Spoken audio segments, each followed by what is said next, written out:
Antoine Dubois ajusta sa cravate noire dans le rétroviseur de sa Bentley. Le parking du funérarium de la ville de Lyon était déjà rempli de voitures de luxe. En tant que PDG de Dubois Entreprises, il était attendu aux obsèques de Jean-Pierre Lefebvre, membre du conseil d'administration. Mais quelque chose ne semblait pas aller aujourd'hui. « Il faut juste y aller, présenter ses condoléances et partir », murmura-t-il. À 45 ans, Antoine avait maîtrisé l'art des apparitions sociales rapides. Son temps était trop précieux pour passer des heures à des événements comme celui-ci. La brise automnale transportait des feuilles mortes à travers le parking alors qu'il sortait de sa voiture. Plusieurs associés lui firent un signe de tête. Antoine répondit à leurs salutations avec une politesse étudiée. Les lourdes portes en bois du funérarium grincèrent lorsqu'il les poussa. Le hall d'entrée était bondé de personnes vêtues de noir, leur conversation chuchotée créant un léger bourdonnement. Antoine signa le livre d'or et se dirigea vers la salle principale où le cercueil ouvert de Jean-Pierre était exposé. C'est alors qu'il la vit. 15 ans se sont envolés en un instant. Là, debout près des arrangements floraux, se trouvait Chloé, sa Chloé, la femme qu'il avait épousée juste après l'université, à l'époque où il n'était qu'un jeune cadre en voie d'ascension. La femme qu'il avait quittée après 2 ans de mariage, disant qu'elle ne pouvait pas supporter ses interminables heures de travail et son ambition froide. Antoine sentit sa poitrine se serrer. Elle avait changé, et pourtant, elle était exactement la même. Sa robe noire était simple mais élégante, sa peau mate brillait sous la lumière douce. Ses cheveux étaient plus courts maintenant, coiffés en couches sophistiquées autour de son visage. Mais ce n'est pas Chloé qui lui a glacé. Le sang, c'était l'adolescent qui se tenait à côté d'elle. Le garçon ne devait pas avoir plus de 14 ans.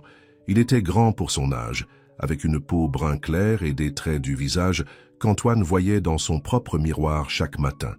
Là ça, posture du garçon, la façon dont il tenait ses épaules, même le léger froncement de sourcils lorsqu'il regardait son téléphone, c'était comme regarder une vieille photo de lui-même. « Impossible !» murmura Antoine. Mais le calcul se faisait tout seul dans sa tête. Chloé l'avait quitté il y a 15 ans, le garçon avait environ 14 ans, ses jambes se sont affaiblies. Antoine s'est accroché au dossier d'une chaise voisine pour se soutenir. Quelques personnes se sont retournées pour le regarder avec inquiétude, mais il les a à peine remarquées. Ses yeux étaient fixés sur le garçon. Comme s'il sentait son regard, l'adolescent leva les yeux. Leurs yeux se sont rencontrés de l'autre côté de la pièce. L'expression du garçon est passée de l'ennui à la curiosité. Il donna un coup de coude à sa mère et chuchotèrent à quelque chose. Chloé se retourna. Ses yeux se sont ouverts en signe de reconnaissance, puis de peur. Elle a rapidement pris le bras de son fils et a commencé à se diriger vers la sortie latérale. « Chloé !» appela Antoine, plus fort qu'il ne l'avait prévu. Plusieurs personnes en deuil se sont retournées pour le regarder. Mais Chloé s'éloignait, déjà en courant, traînant pratiquement le garçon avec elle. L'adolescent regarda par-dessus son épaule, la confusion écrite sur son visage. Ce visage familier qui ressemblait tant au sien. Antoine se lança à leur poursuite, bousculant des gens dans sa précipitation. Au moment où il atteignit la porte latérale, il aperçut la voiture de Chloé qui filait hors du parking. Il resta là, regardant la voiture disparaître, son esprit qui s'emballait. Toutes ces années, il s'était dit qu'il valait mieux sans elle, que leur divorce l'avait libéré pour devenir le succès qu'il était aujourd'hui. Il s'était enfoui dans le travail, avait bâti son empire et s'était convaincu qu'il n'avait besoin de rien d'autre. Mais maintenant, Antoine sortit son téléphone de ses mains tremblantes. « Isabelle, dit-il, lorsque son assistante répondit, « j'ai besoin que vous trouviez quelqu'un pour moi. Chloé Moreau, mon ex-femme. » Il fit une pause, la gorge serrée, « et j'ai besoin que vous découvriez tout ce que vous pouvez sur son fils. » Les obsèques oubliées, Antoine retourna à sa voiture. La vie qu'il avait soigneusement construite, le contrôle qu'il chérissait par-dessus tout, s'effondrait autour de lui. Mais une pensée ne cessait de se répéter dans son esprit. « J'ai un fils, et elle ne me l'a jamais dit. » Ses mains serrèrent le volant jusqu'à ce que ses articulations deviennent blanches. Chloé avait peut-être gardé ce secret pendant 14 ans, mais cela allait changer. Antoine Dubois n'était pas devenu millionnaire en laissant les choses lui échapper des doigts, et il n'allait pas laisser son propre sang et sa propre chair disparaître de sa vie. Le moteur rugit, et Antoine ressortit son téléphone. « Obtenez-moi tout sur Chloé Moreau », ordonna-t-il. « Adresse, lieu de travail, école du garçon, tout. » Sa voix devint plus dure. « Et appelez mon avocat. Je veux connaître mes options juridiques. » Alors qu'il s'éloignait du funérarium, l'esprit d'Antoine tourbillonnait déjà de plans. Chloé avait peut-être eu ses raisons de garder ce secret, mais il avait le droit de connaître son fils. Et Antoine Dubois obtenait toujours ce qu'il voulait. Ce qu'il ne savait pas, c'est que ce n'était que le début. Le simple fait d'assister à des funérailles était sur le point de déverrouiller un passé qu'il pensait avoir enterré, révélant des secrets qui allaient ébranler les fondements mêmes de son monde soigneusement construit. Les mains de Chloé tremblaient encore lorsqu'elle ouvrit la porte de leur appartement modeste à Marseille. Lucas, son fils, leur fils, entra derrière elle, laissant tomber sa veste sur le canapé. « Maman, qui était cet homme aux funérailles? Celui qui a appelé ton nom ?» demanda Lucas, les yeux pleins de questions. « Et pourquoi on est parti si vite ?» Chloé s'affaissa sur une chaise de la cuisine, le cœur battant. C'était le moment qu'elle redoutait depuis 14 ans. Chaque fois qu'elle voyait le visage d'Antoine dans les actualités économiques, chaque fois que Lucas prenait cette expression déterminée familière, elle savait que ce jour pourrait arriver. « Assieds-toi, mon chéri, » dit-elle doucement. « Il y a quelque chose que je dois te dire. » Lucas s'assit en face d'elle, son visage d'adolescent sérieux. Il ressemblait tellement à Antoine que cela lui serrait la poitrine. « Cet homme, c'était Antoine Dubois, c'est... » Chloé prit une profonde inspiration. « C'est ton père. » Les yeux de Lucas s'écarquillèrent. « Mon père? Mais tu as dit que mon père était mort avant ma naissance. »« J'ai menti, » murmura Chloé, les larmes aux yeux. « J'ai menti pour nous protéger tous les deux. » Le téléphone sonna, les faisant tous les deux sursauter. Chloé vérifia le numéro et sentit son sang glacé. C'était son ancien cabinet d'avocat, celui où elle avait travaillé pendant son mariage avec Antoine. « Allô? Chloé, c'est Pierre Dubois. Je suis désolé de t'appeler sans prévenir, mais Antoine Dubois vient d'engager notre cabinet. Il se renseigne sur ses droits parentaux. » Les jambes de Chloé lâchèrent et elle s'effondra sur la chaise. « Comment a-t-il... Ça fait moins de 2 heures. Tu connais Antoine. Il ne perd pas de temps quand il veut quelque chose. » Pierre fit une pause. « Chloé, il est sérieux à ce sujet. Il a déjà déposé une demande d'audience d'urgence. » Dans sa chambre, Lucas cherchait Antoine Dubois sur son téléphone. Ses yeux s'écarquillaient à chaque article qu'il lisait. PDG de Dubois Entreprises. Fortune nette de plus de 500 millions. Nommé chef d'entreprise de l'année 3 fois. « Maman » appela Lucas. « Pourquoi tu ne m'as pas dit que mon père était Antoine Dubois ?» Chloé raccrocha et alla dans la chambre de Lucas. Son fils regardait une photo d'Antoine sur l'écran de son téléphone. « Parce qu'Antoine Dubois n'est pas seulement ton père, mon chéri. C'est l'homme qui m'a fait choisir entre ma carrière et notre mariage. L'homme qui travaillait 20 heures par jour et qui manquait tous les dîners, tous les anniversaires. » Elle s'assit sur le lit à côté de Lucas. « Quand j'ai appris que j'étais enceinte, il était en plein milieu de sa plus grosse OPA. Il avait clairement indiqué que rien ne pouvait interférer avec ses plans. « Donc, tu es juste parti, sans lui parler de moi ?» La voix de Lucas se brisa. « J'ai fait ce que je pensais être juste à l'époque, » dit Chloé. « Je voulais que tu aies une vie normale, que tu ne sois pas pris au milieu de ces guerres d'entreprise et de la circulation médiatique. » Lucas se leva, la colère flamboyante dans les yeux, tout comme son père. « Ce n'était pas à toi de décider. J'avais le droit de connaître mon père. » La sonnette sonna, les faisant tous les deux se figer. Par le Judas, Chloé vit 2 hommes en costume de luxe. « Madame Moreau, nous sommes du département juridique de Dubois Entreprises. Monsieur Dubois aimerait vous parler. » Chloé se tourna vers Lucas, qui se tenait dans le couloir. « Va dans ta chambre et ferme la porte à clé. Ne sors pas avant que je te le dise. Maman, je ne suis plus un enfant. Je veux le rencontrer. Lucas, s'il te plaît. Tu ne comprends pas de quoi Antoine est capable quand il veut quelque chose. » Mais Lucas marchait déjà vers la porte. Avant que Chloé puisse l'arrêter, il l'ouvrit et la tira. Les avocats furent surpris de le voir, cette copie adolescente de leur patron. L'un d'eux se remit rapidement et parla dans son téléphone. « Monsieur Dubois, oui, nous sommes là, et... Monsieur, vous devriez venir vous-même, immédiatement. » Chloé sentit son monde soigneusement construit commencer à s'effondrer. Pendant 14 ans, Elle avait protégé Lucas de l'ambition impitoyable d'Antoine, de son obsession du pouvoir et du contrôle. Elle avait abandonné sa carrière d'avocate, avait déménagé dans une ville plus petite, avait travaillé comme assistante juridique pour rester discrète. Mais en regardant le visage de Lucas, en voyant la douleur et la confusion qui s'y trouvaient, elle se demanda si elle avait commis la plus grosse erreur de sa vie. 21 minutes plus tard, une Bentley noire s'arrêta devant leur immeuble. Chloé regarda par la fenêtre alors qu'Antoine sortait, se redressant la cravate, ce même geste qu'elle avait vu 1000 fois pendant leur mariage.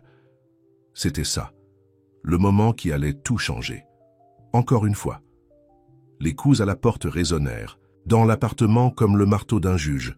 Lucas tendit la main vers la poignée, mais Chloé attrapa son bras. « Quoi qu'il arrive, dit-elle, regardant dans les yeux de son fils. Souviens-toi que tout ce que j'ai fait, je l'ai fait pour toi. » Puis elle ouvrit la porte pour faire face à l'homme qu'elle n'avait jamais cessé d'aimer et de craindre. Antoine se tenait sur le seuil du petit appartement, son costume de luxe déplacé contre le papier peint usé. Ses yeux passèrent de Chloé à Lucas, absorbant chaque détail du visage de son fils. « Bonjour Chloé, » dit-il doucement. Puis à Lucas. « Je suis Antoine Dubois. Je crois que nous avons beaucoup de choses à nous dire. » Lucas fit un pas en avant. « Pourquoi ne nous as-tu jamais cherchés ? » « Je ne savais rien de toi, » répondit Antoine, la voix serrée d'émotion. « Ta mère s'en est assurée. » Chloé se plaça entre eux. « Tu ne peux pas simplement débarquer ici avec tes avocats et prendre le contrôle. Ce n'est pas une de tes OPA hostiles, Antoine. » Prendre le contrôle ? Antoine rit amèrement. « Tu as gardé mon fils loin de moi pendant 14 ans, et tu t'inquiètes que je prenne le contrôle. » Il se tourna vers les avocats. « Attendez dehors. » Une fois seul, la tension dans le petit salon devint insupportable. Lucas brisa le silence. « Travaillais-tu ? » « Vraiment 20 heures par jour ?» demanda-t-il à son père. L'expression d'Antoine s'adoucit. « Je construisais quelque chose. Quelque chose que je pensais nous donner une vie meilleure. » Il regarda Chloé. « Je n'ai jamais compris pourquoi tu ne pouvais pas attendre un peu plus longtemps. » « Attendre ?» La voix de Chloé se brisa. « J'ai attendu 2 ans, Antoine. 2 ans à dîner seul, à assister à des événements familiaux seul, à essayer d'atteindre un mari qui était toujours en réunion ou au téléphone. » Elle essuya des larmes de colère. « Quand j'ai appris que j'étais enceinte, je savais que rien ne changerait. Tu venais d'acquérir Technologique Innovation, tu te souviens? Tu as dormi dans ton bureau pendant 1 mois. » Lucas regarda ses parents, voyant ses propres traits reflétés dans leur visage en colère. « Donc tu es juste parti, sans même essayer de régler les choses. J'ai essayé. » Chloé explosa. « Je l'ai supplié de réduire ses heures, de prendre du temps pour nous. Mais Antoine Dubois ne fait pas de compromis. C'est tout ou rien. Avec lui, ça a toujours été le cas. » Antoine s'approcha de son fils. « C'était il y a 15 ans. Je suis différent maintenant.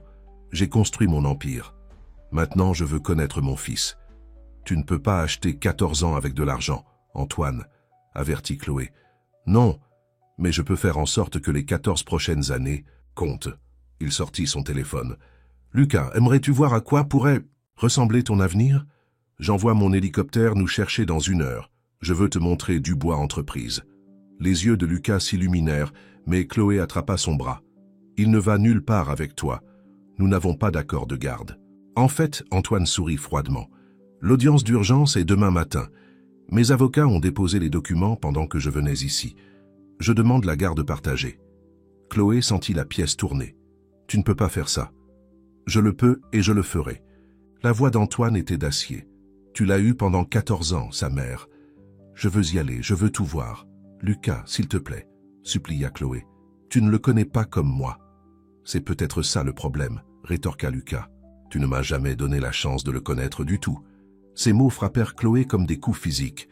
Elle regarda impuissante Antoine poser sa main sur l'épaule de Lucas, un geste si naturel, si paternel, que cela lui donna envie de crier. « Fais ta valise, » dit Antoine à Lucas. « L'hélicoptère nous emmènera à Montpentouz.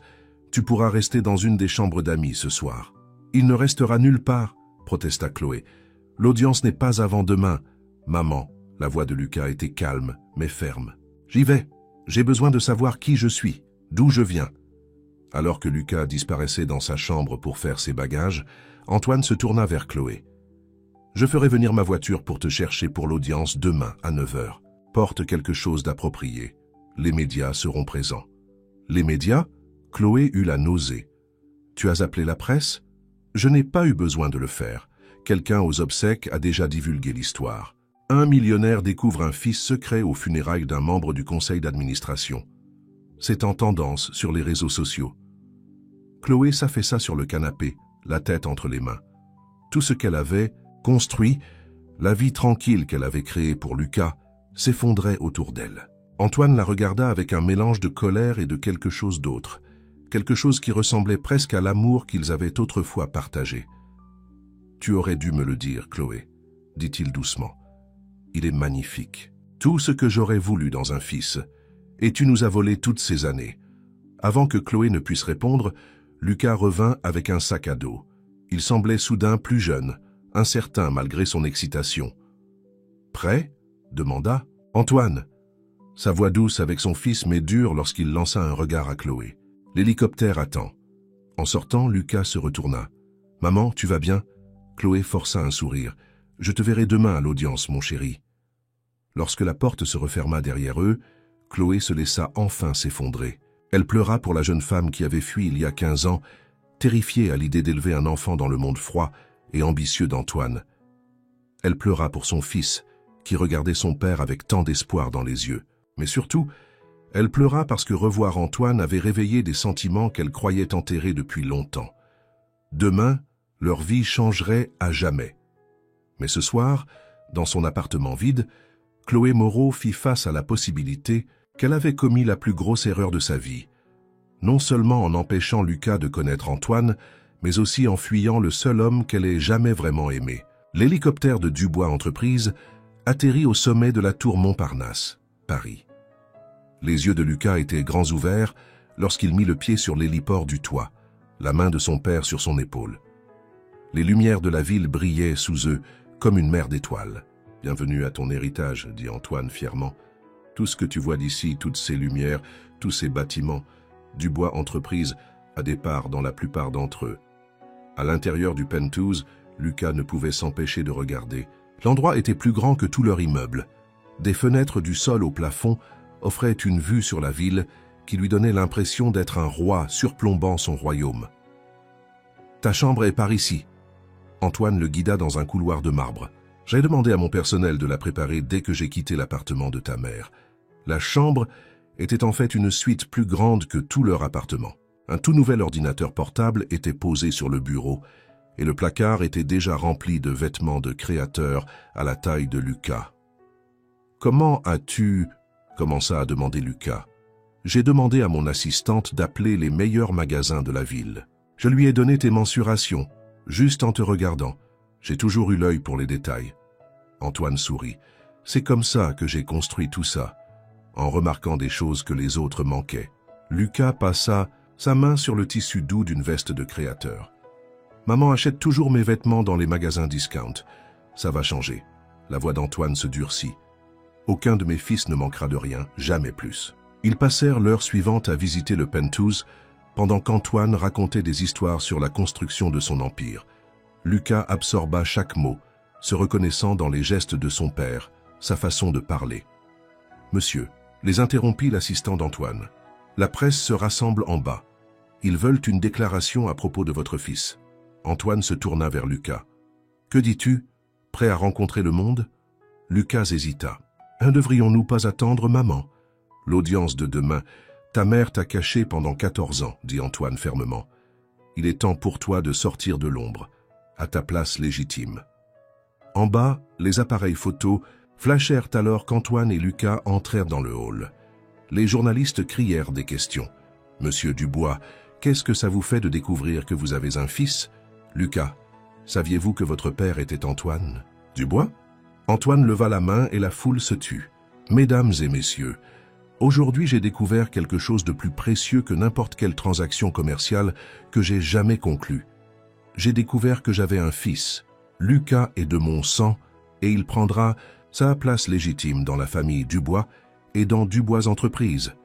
D'autres questions éclatèrent, mais Antoine ramena Lucas à l'ascenseur. « Ça suffit pour ce soir.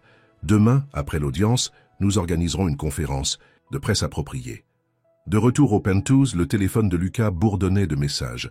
Ses amis l'avaient vu aux informations. Le nombre de ses abonnés sur les réseaux sociaux était passé de quelques centaines à plusieurs milliers en quelques heures. « J'ai demandé à mon équipe technique de mettre à niveau ton forfait téléphonique, » dit Antoine. « Illimité. Tout. Et ils ont ajouté des fonctionnalités de sécurité. Tu es un Dubois maintenant, tu dois être protégé. » Lucas regarda son téléphone.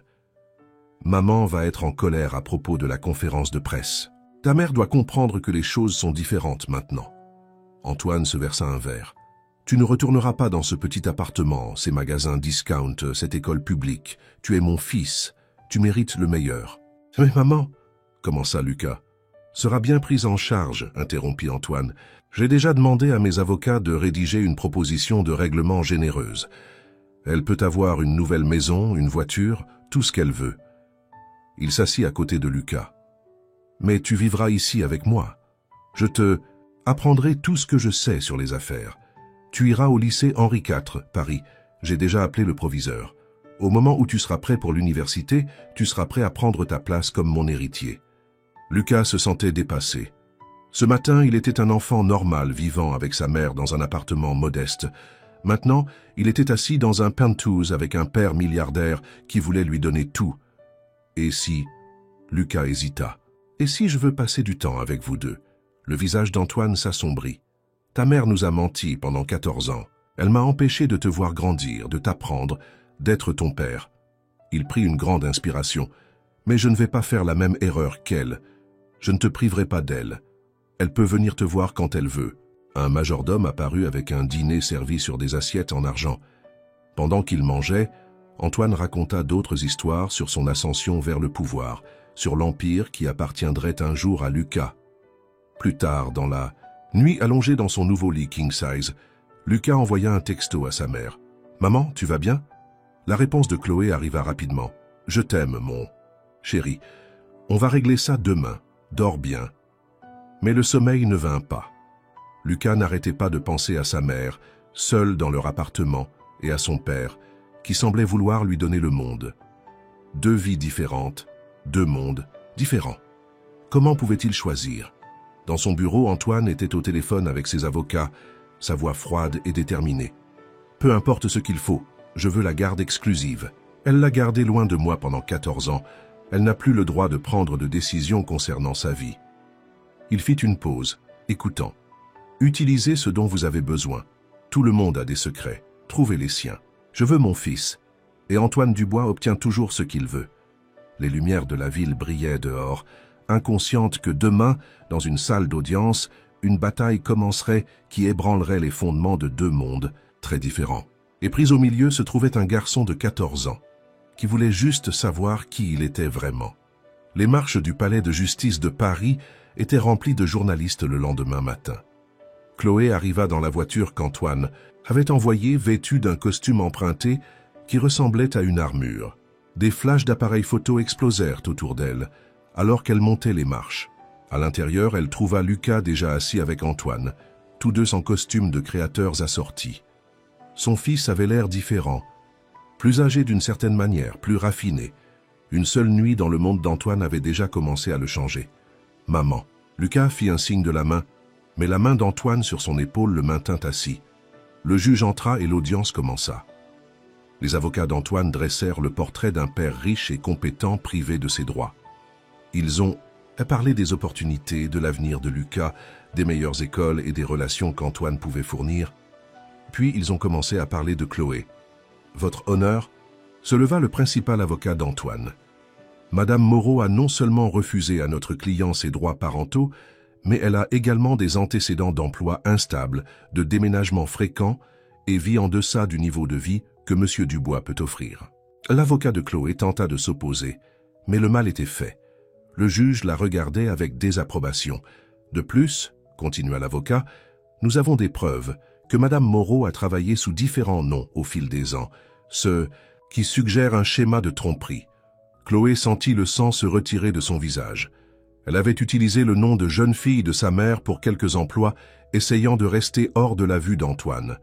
Maintenant, cela semblait suspect, calculé. « Je l'ai fait pour protéger mon fils », dit-elle finalement, sa voix tremblante. Antoine vit sous les feux de la rampe. Chaque transaction commerciale, chaque décision qu'il prend est une nouvelle. Je voulais que Lucas ait une enfance normale. Normale? Antoine se leva. Vivre dans un petit appartement? Porter des vêtements d'occasion? Ce n'est pas normal pour mon fils. Non, rétorqua Chloé. Votre version de la normalité, ce sont les jets privés et les OPA hostiles. Je voulais qu'il apprenne des valeurs, pas seulement de la valeur. Le juge appela à l'ordre alors qu'Antoine et Chloé se lancèrent des regards noirs. Votre honneur, continua l'avocat d'Antoine, nous demandons que la garde principale soit immédiatement accordée à Monsieur Dubois avec des visites surveillées pour Madame Moreau. Quoi? Chloé haleta. Non. Lucas sauta. Vous ne pouvez pas faire ça. Maman n'a rien fait de mal. Lucas, dit Antoine fermement, assieds-toi. Laisse les avocats s'occuper de ça. Mais Lucas regardait le visage de sa mère, voyant la peur qui s'y trouvait. Non, ce n'est pas juste. Maman m'a élevé. Elle a parfois travaillé 2 emplois. Elle n'a jamais manqué une pièce de théâtre à l'école ou une réunion parents-professeurs. Parce qu'elle vous a privé de la vie que vous méritiez, argumenta Antoine. Ma vie, mon monde. Ordre. Le juge frappa son maillet. Jeune homme, avez-vous quelque chose à dire à la cour? Lucas regarda ses 2 parents. Je veux connaître mon père. Je veux en savoir plus sur son monde, sur l'entreprise que je dirigerai peut-être un jour. Il prit une grande inspiration. Mais je ne laisserai personne blesser ma mère. Elle n'est pas parfaite, mais elle m'a assez aimé pour tout abandonner pour m'élever. Antoine resta immobile, regardant son fils. Il reconnut cette détermination. C'était le même regard qu'il voyait dans le miroir chaque matin. Mais il y avait aussi quelque chose d'autre, quelque chose qu'il avait perdu il y a longtemps. De la compassion. Votre honneur, dit soudainement Antoine. Puis-je m'approcher du banc? Après une conversation chuchotée, Antoine se tourna vers Chloé. Je retire la demande de garde principale. La salle d'audience éclata, en murmures. À la place, continua Antoine, je propose la garde partagée, à temps égal. Et... Il fit une pause. J'aimerais fournir une maison à Chloé et Lucas dans mon immeuble, assez près pour que Lucas puisse facilement passer du temps avec nous 2. Chloé sentit des larmes dans les yeux. Antoine, tu avais raison sur certaines choses, dit-il doucement. J'étais obsédé par la construction de mon empire. Mais tu avais tort sur une chose. J'aurais aimé notre fils autant que toi. Le juge sourit. Eh bien, il semble que nous ayons une solution raisonnable ici. Allons-nous régler les détails? Plus tard, alors qu'ils quittèrent le palais de justice, les journalistes attendaient toujours. Mais cette fois, Lucas descendit les marches entre ses 2 parents. Allons-nous régler les détails? Plus tard, alors qu'ils quittaient les marches du palais de justice de Paris, les journalistes attendaient toujours. Mais cette fois, Lucas descendit les marches entre ses 2 parents. Garde. Antoine Dubois regarda Chloé, puis leur fils. La famille, ce n'est pas une OPA hostile, dit-il dans les micros. Parfois, il s'agit d'apprendre à fusionner différents mondes. Ce soir-là, le chauffeur d'Antoine les emmena voir la maison qu'il avait offerte à Chloé, une maison de ville de luxe attenante à son immeuble. Lucas courut de pièce en pièce, excité à l'idée d'avoir 2 maisons si proches, l'une de l'autre. « Pourquoi as-tu changé d'avis » demanda Chloé à Antoine lorsqu'ils furent seuls. « Parce qu'il a ton cœur » répondit Antoine doucement. « Et peut-être que c'est ce qui manquait à mon monde depuis toujours. » En regardant leur fils explorer sa nouvelle vie, Chloé et Antoine réalisèrent que parfois les plus importantes transactions commerciales ne se concluent pas dans les salles de conseil, mais dans les moments calmes où la fierté cède la place à l'amour. 2 mois s'étaient écoulés depuis l'audience de garde. La vie de Lucas s'était installée dans une nouvelle routine, partageant son temps entre la maison de ville de sa mère et le penthouse de son père. Mais aujourd'hui était différent. Aujourd'hui était son premier jour au lycée Henri, Farfi Paris. Le chauffeur d'Antoine déposa sa voiture noire élégante devant le lycée Louis-le-Grand, Paris. Les élèves en uniforme coûteux se retournèrent pour les regarder. Tout le monde savait maintenant qui était Lucas. Le fils secret d'Antoine Dubois était une grande nouvelle. « Prêt ?» demanda Antoine en redressant la cravate de Lucas.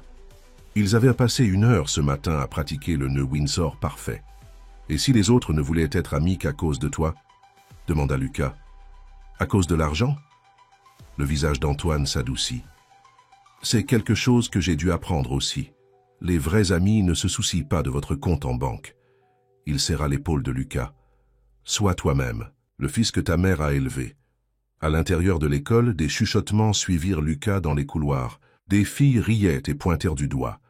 Des garçons essayaient d'attirer son regard, espérant se lier d'amitié avec le nouveau membre de l'élite de la ville.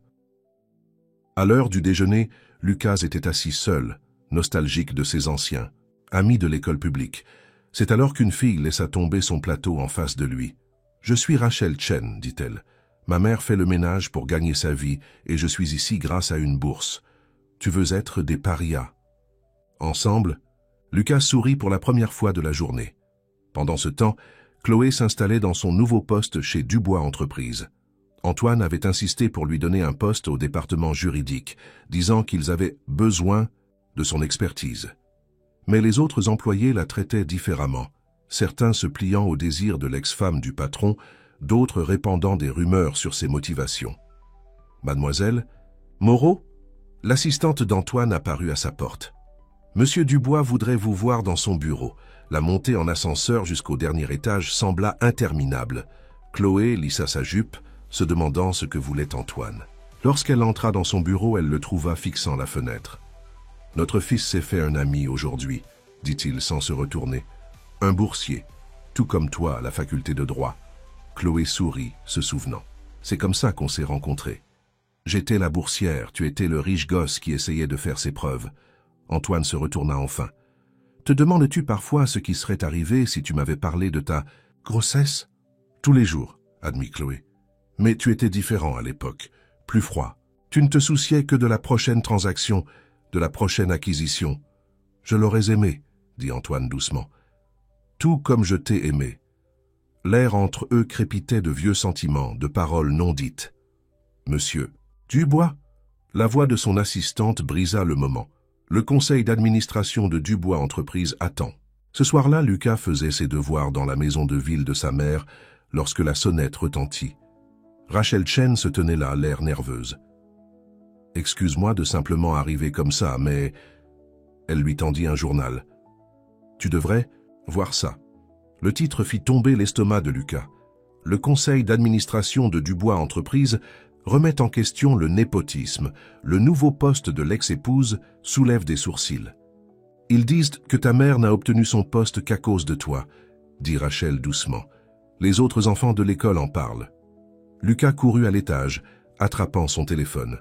Il appela le numéro privé de son père. « Papa, as-tu vu le journal? Je m'en occupe. » La voix d'Antoine était d'acier. « Personne ne remet en question mes décisions, ni les qualifications de ta mère. » Mais le mal était fait.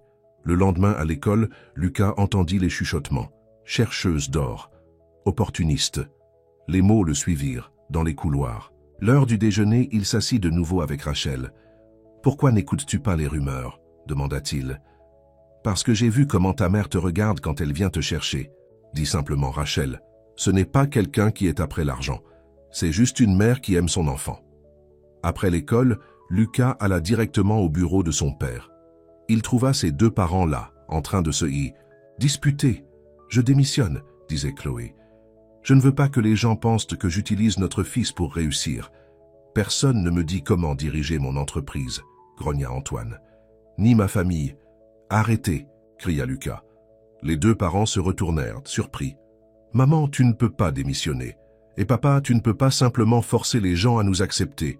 Nous devons prouver qu'ils ont tort. » Antoine et Chloé regardèrent leur fils, voyant le meilleur d'eux deux dans son visage déterminé. « Quand es-tu devenu si sage ?» demanda Chloé doucement. « Il tient ça de nous deux, » dit Antoine, le cœur et l'acier. Ce soir-là, alors que Lucas faisait ses devoirs dans le penthouse, il regarda ses parents parler tranquillement sur le balcon. Leurs ombres se rapprochèrent, la tête penchée dans la conversation. « Peut-être, pensa-t-il, certaines choses brisées pourraient être réparées. Pas parfaitement, pas comme avant, mais d'une nouvelle manière. » Son téléphone vibra avec un SMS de Rachel. « On a survécu une autre journée en tant que paria boursier ?» Lucas sourit, répondant « Ça ne marche que si on reste ensemble. » Dans son bureau, Antoine Dubois passait des appels, rappelant aux gens qui détenaient le vrai pouvoir dans cette ville. Dans sa maison de ville, Chloé préparait sa stratégie juridique pour prouver sa valeur au conseil d'administration. Et quelque part entre leurs deux mondes, leur fils apprenait que la famille, comme la vie, consistait à trouver l'équilibre entre la force et l'amour. La réunion du conseil d'administration de Dubois Entreprises était tendue. Chloé était assise le dos droit sur sa chaise, alors qu'elle présentait sa première stratégie juridique majeure pour l'entreprise. Antoine regardait du bout de la table, le visage impénétrable. « Comme vous pouvez le constater, » conclut Chloé, « cette approche de la fusion protège nos intérêts tout en évitant tout problème de droit de la concurrence. » Les membres du conseil d'administration échangèrent des regards. Enfin, Thomas Reynolds, le doyen des membres du conseil, prit la parole. « Travail impressionnant, mademoiselle Moreau.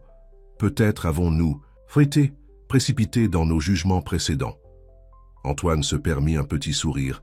Il savait que Chloé allait faire ses preuves. Elle l'avait toujours fait. Après la réunion, Chloé rassembla ses papiers, les mains légèrement tremblantes. Antoine toucha son bras. « Dîne avec moi ce soir, dit-il doucement. Pour fêter ça. » Chloé commença à refuser, mais quelque chose dans ses yeux l'arrêta. Juste dîner, juste dîner. Ce soir-là, Lucas était chez Rachel, travaillant sur un projet scolaire. La mère de Rachel, Maria Chen, les observait de la cuisine pendant qu'elle nettoyait après sa journée de ménage. « Tes parents dînent ensemble ?» demanda Rachel surprise. Lucas hocha la tête. « Le chauffeur de papa est venu chercher maman il y a 1 heure. Fais attention, » avertit Rachel. « Se faire des illusions sur le retour des parents ensemble mène généralement à la déception. »« Quand tu parles d'expérience ?» Rachel détourna le regard. « Mon père est parti lorsqu'il a découvert que maman était enceinte. Certains hommes ne peuvent pas gérer la responsabilité. Mon père n'est pas comme ça, » défendit Lucas. « Il ne savait tout simplement pas que j'existais. Et maintenant, il compense le temps perdu en jetant de l'argent sur tout. » La voix de Rachel était amère. « Excuse-moi, ce n'était pas juste. » Pendant ce temps, au restaurant le plus exclusif de la ville, Antoine et Chloé étaient assis dans un box privé. Les années semblaient s'effacer alors qu'ils parlaient du bon vieux temps, de Lucas, de l'avenir. « Tu te souviens de notre premier rendez-vous » demanda Antoine. « Tu avais commandé le plat le moins cher du menu. » Chloé rit. « J'étais tellement déterminé à ne pas être impressionné par ton argent. Et maintenant ? Maintenant, je sais qu'il y a plus en toi que ton compte en banque. » Chloé fit une pause. « Tu as changé, Antoine. Avoir un fils vous change. » Il tendit la main par-dessus la table, prenant sa main. « Découvrir ce que j'ai manqué, qui j'ai manqué. » Le moment fut interrompu par le téléphone d'Antoine qui vibrait. Son visage s'assombrit lorsqu'il lut le message. « Qu'est-ce que c'est ? Quelqu'un a cherché des informations sur nos plans de fusion. Il y a une fuite dans l'entreprise. » Chloé retira sa main. « Tu penses que c'est moi ? » ?»« Non, » dit rapidement Antoine. « Mais le conseil d'administration te soupçonnera en premier. Nous devons trouver qui c'est. » De retour chez Rachel, Lucas aidait sa mère à faire la vaisselle lorsque son téléphone vibra. Une alerte info, plan de fusion de Dubois Entreprises divulgué, ex-épouse soupçonnée. « Maman ?» appela-t-il immédiatement. « Je vais bien, mon chéri. » La voix de Chloé était tendue. « Ton père sait que je n'ai pas fait ça. Mais qui l'a fait ?» Dans son bureau, Antoine examinait les images de vidéosurveillance. Thomas Reynolds, le membre du conseil d'administration qui avait fait l'éloge du travail de Chloé, était vu quittant le bâtiment tard dans la nuit, portant des dossiers. « Je t'ai eu. » Gai marmonna Antoine. Le lendemain matin, les titres criaient « Membre du conseil d'administration arrêté pour espionnage industriel ». Le nom de Chloé était blanchi, mais l'incident l'avait secoué. « Ils me soupçonneront toujours ?»« En premier, » dit-elle à Antoine dans son bureau, « à cause de notre histoire, à cause de Lucas. » « Alors changeons l'histoire, » dit Antoine. Il s'agenouilla, sortant une bague. « Marie-moi, encore. » Chloé le regarda sous le choc. « Antoine, je ne suis plus le même homme qu'il y a 15 ans. Tu n'es plus la même femme. Mais Lucas est le meilleur de nous deux et peut-être pourrions-nous être meilleurs ensemble. » Avant que Chloé ne puisse répondre, Lucas entra dans le bureau, Rachel derrière lui. « Papa, maman, avez-vous vu les nouvelles? Ils disent... » Il s'arrêta, voyant son père à genoux. « Qu'est-ce qui se passe? Rachel lui prit le bras. On devrait y aller? Non, dit Chloé. Restez, tous les deux. Elle regarda Antoine, toujours à genoux. Cela nous concerne tous. Antoine se leva, tenant toujours la bague. Je demande à ta mère de nous donner une autre chance. Lucas regarda ses parents, l'espoir et la peur se battant sur son visage. Maman? Chloé toucha la bague qu'Antoine tenait toujours. La dernière fois que tu m'as fait ta demande, c'était avec un business plan, attaché, tout sur les fusions et acquisitions. Cette fois, c'est juste nous, la famille. Rachel serra la main de Lucas, tandis qu'il regardait Chloé respirer profondément. Oui, murmura-t-elle, mais cette fois, on le fait, correctement. La famille d'abord, toujours. Antoine glissa la bague à son doigt et Lucas se précipita pour les serrer tous les deux dans ses bras. Rachel essaya de s'échapper, mais Lucas la tira dans l'étreinte familiale. « Tu fais partie de ça aussi, » dit-il à sa meilleure amie. « Tu m'as aidé à comprendre ce que signifie vraiment la famille. » En les regardant tous, son fils, son épouse passée et future, même la boursière qui était devenue comme de la famille, Antoine Dubois réalisa que certaines choses ne pouvaient pas être achetées ou vendues. Certaines choses devaient simplement être construites, pièce par pièce, avec amour, temps et confiance. La nouvelle des fiançailles d'Antoine et Chloé s'est répandue comme une traînée de poudre dans la ville. Les magazines économiques l'ont qualifiée de réunion de l'année. Les pages mondaines ont spéculé sur les détails du mariage. Mais dans le penthouse Dubois, la réalité était plus compliquée. Un mariage au printemps, suggéra Antoine, examinant les plans, avec son organisateur d'événements. Trop tôt, dit fermement Chloé. Lucas a besoin de temps pour s'adapter. Nous avons tous besoin de temps. Son fils faisait ses devoirs à proximité, faisant semblant de ne pas écouter. Mais sa prise sur son crayon se resserra à chaque mention du mariage. Ce soir-là, Rachel est venue dîner. Elle a trouvé Lucas sur le balcon du penthouse regardant les lumières de la ville. « Peur qu'il gâche tout à nouveau ?» demanda-t-elle en le rejoignant. « Peur que je gâche tout », admit Lucas. « Et si ce n'était que pour moi qu'il faisait ça ?» À l'intérieur, Antoine et Chloé avaient leurs propres doutes. Les préparatifs du mariage s'est transformé en discussion sur les contrats de mariage et la protection des avoirs. « Tes avocats veulent que je renonce à toute revendication sur l'entreprise », dit Chloé blessée dans sa voix. « C'est une procédure standard, défendit Antoine. « Le conseil d'administration insiste. »« Le conseil d'administration? Ou toi ?» Chloé se leva. « Peut-être nous leurrons, peut-être que trop de choses ont changé. » L'ascenseur sonna et Maria Chen en sortit. « Le conseil d'administration? Ou toi ?» Chloé se leva. « Peut-être nous leurrons, peut-être que trop de choses ont changé. » L'ascenseur sonna et Maria Chen en sortit. C'était une partie des efforts d'Antoine pour aider la famille de Rachel. Madame Chen, la salua Antoine. « Comment vous installez-vous dans le nouvel appartement ?» Les Chen avaient déménagé dans un immeuble plus luxueux après qu'Antoine eut doublé le salaire de Maria. Rachel fréquentait maintenant le lycée Henri IV, Paris, grâce à une bourse complète.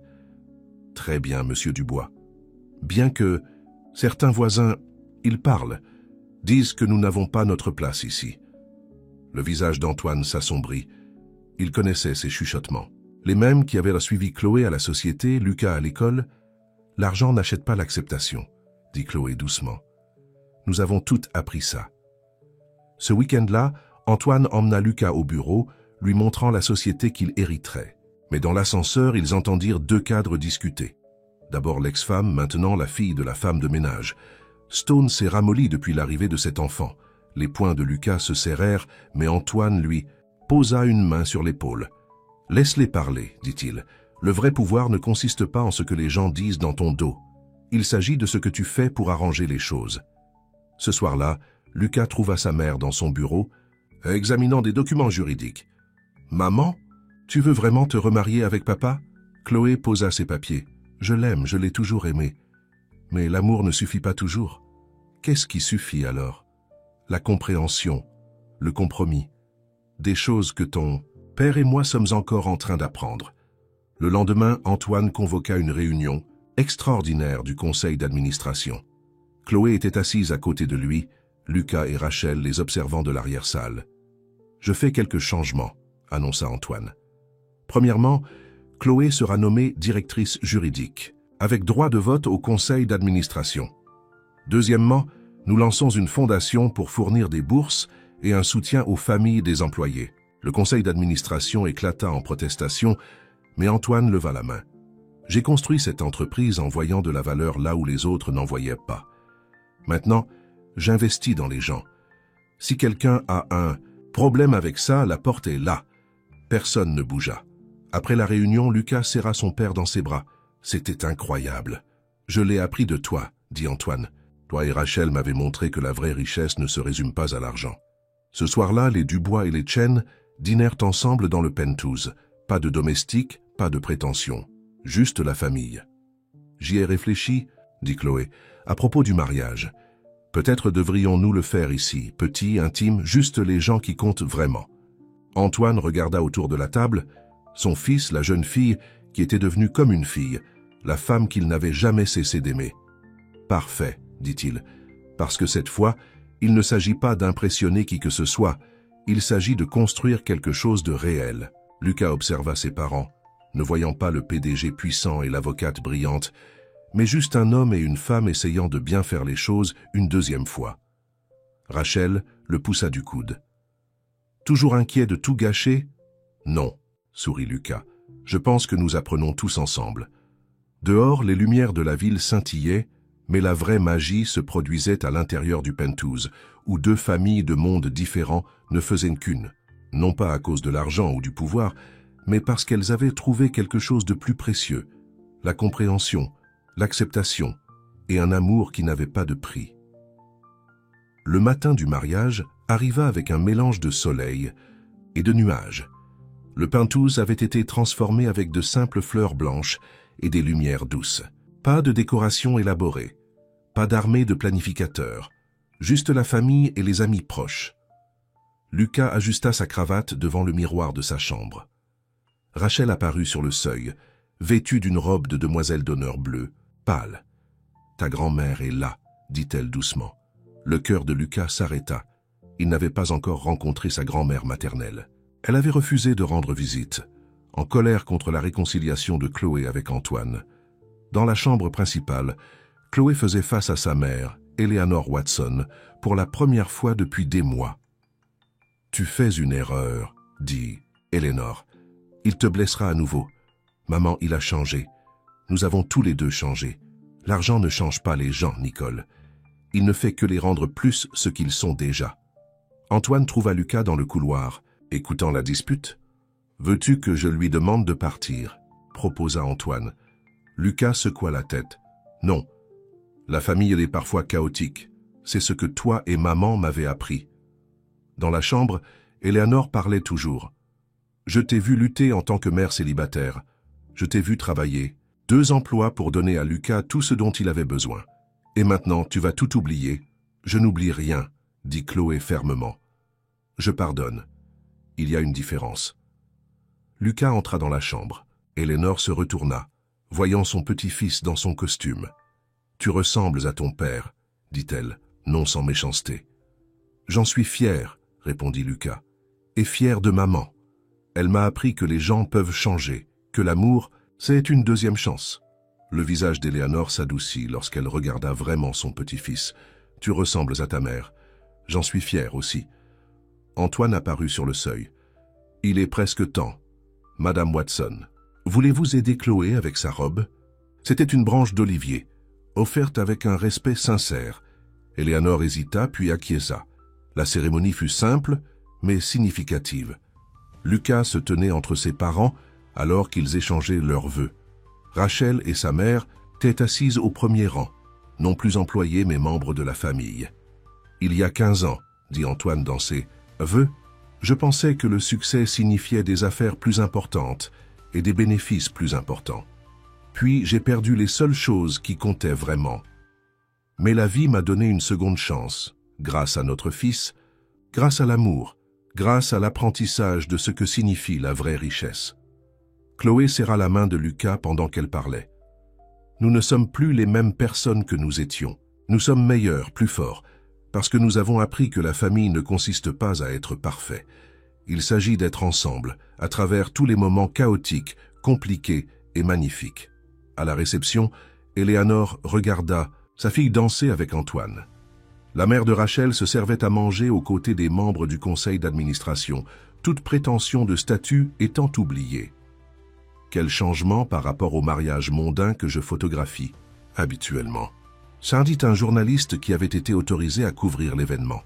C'est le but, lui dit Lucas. La vraie vie ne concerne pas les apparences. Il s'agit de la vérité. Plus tard, Antoine trouva Chloé sur le balcon, regardant les lumières de la ville. Des doutes ? demanda-t-il. Non. Je me souviens juste de cette jeune femme effrayée qui s'est enfuie il y a 15 ans. Elle était plus courageuse que moi, dit Antoine. Elle a choisi l'amour plutôt que l'argent. J'ai dû apprendre cette leçon à la dure. Lucas et Rachel les rejoignirent, portant le gâteau. Maman pleure encore, rapporta « Que Rachel !» Des larmes de joie, dit Maria Chen les suivant, pour mes 2 enfants. Eleanor apparut avec du champagne pour les adultes et du cidre pour les adolescents. À la famille, dit-elle, surprenant tout le monde. Sous toutes ses formes, ils levèrent leurs verres alors que le soleil se couchait sur la ville. Dans la lumière qui s'estompait, ils n'étaient pas un PDG, une avocate, une femme de ménage et leurs enfants. Ils étaient juste une famille, réunis par le hasard, le choix et l'amour. « Que se passe-t-il maintenant » demanda Lucas. « Maintenant, dit Antoine, nous construisons quelque chose de mieux qu'un empire commercial. Nous construisons une famille qui dure. » Chloé s'appuya contre son nouveau vieil époux, regardant son fils avec son meilleur ami, voyant sa mère enfin sourire, sentant la chaleur de l'acceptation et de l'appartenance. « Nous l'avons déjà fait, » dit-elle doucement. « Nous l'avons déjà fait. » 1 an s'était écoulé depuis le mariage. Le penthouse du bois était plein de rires, alors que la famille se réunissait pour célébrer le 15e anniversaire de Lucas. « Fais un vœu, » dit Chloé alors que Lucas se tenait devant son gâteau, 15 bougies vacillantes. Lucas regarda autour de lui avant de souffler les bougies. Son père, qui n'était plus seulement le PDG froid, filmait tout sur son téléphone. Sa grand-mère. Eleanor était assise à côté de Maria Chen, les 2 femmes partageant des photos de leurs petits-enfants.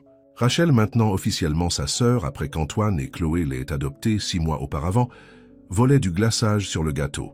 L'année écoulée avait apporté des changements que personne n'aurait pu prédire. Dubois. Entreprise était devenue connue non seulement pour son succès commercial, mais aussi pour ses programmes communautaires. La fondation de bourse avait pris de l'ampleur, aidant des dizaines de familles comme les Chen. « Discours », s'écria Antoine après que les bougies eurent été soufflées. Lucas se leva soudainement plus grand que l'année précédente, plus confiant. Il y a 1 an, j'étais juste un enfant vivant dans un petit appartement, me demandant qui était le père que je n'avais jamais rencontré. Maintenant, j'ai 2 maisons, 2 sœurs. Il sourit à Rachel et à sa nouvelle sœur adoptive, et plus de familles que je n'aurais jamais rêvé. Chloé serra la main d'Antoine, se souvenant de leur propre parcours. Le conseil d'administration de la société avait finalement accepté sa nomination comme directrice juridique, surtout après avoir empêché une tentative d'OPA hostile. Antoine avait appris à quitter le travail à des heures raisonnables, ne voulant jamais manquer un autre moment de la vie familiale. « J'ai une annonce à faire, » dit Antoine après que le gâteau eut été servi. « Je prends du recul par rapport aux opérations quotidiennes de Dubois Entreprise. La pièce se tue. Ne vous inquiétez pas, rit-il. Je ne prends pas ma retraite. Je fais juste de la place pour ce qui compte le plus. » Il regarda Chloé. « Nous créons une nouvelle division entièrement axée sur le développement communautaire et l'éducation. Chloé la dirigera. » Eleanor leva son verre. « Je croyais que tu étais juste un autre homme d'affaires impitoyable.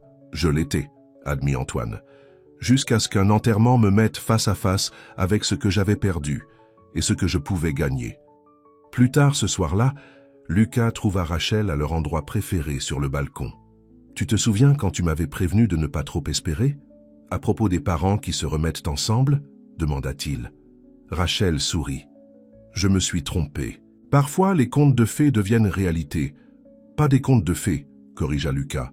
Juste des gens réels qui apprennent à mieux aimer. » À l'intérieur, Maria essayait d'aider au nettoyage, mais Chloé l'arrêta. « Aujourd'hui, tu fais partie de la famille, pas du personnel, insista-t-elle. D'ailleurs, Antoine adore faire la vaisselle maintenant.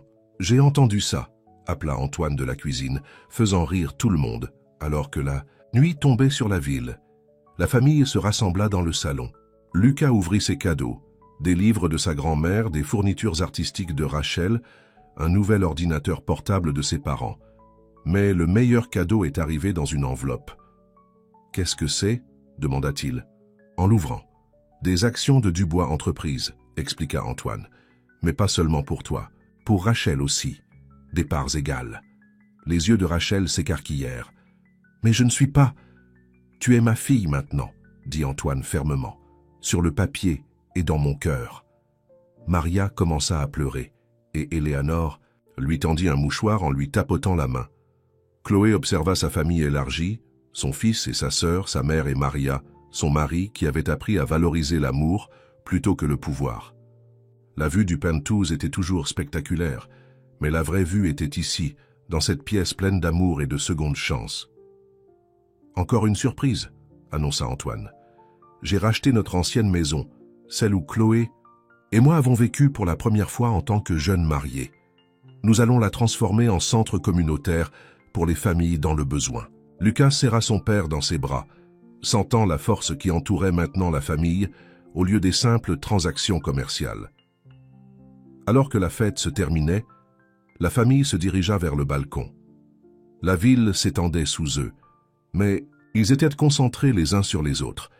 Éléanore et Maria comparèrent des recettes. Rachel montrait à Lucas ses dossiers de candidature universitaire.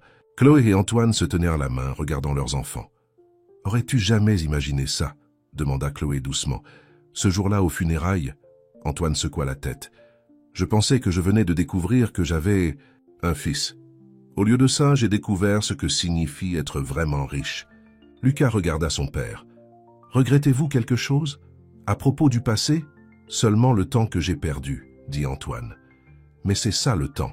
On ne peut pas le récupérer. On ne peut que tirer le meilleur parti de ce qui nous attend. » L'air nocturne était frais, mais personne ne voulait rentrer.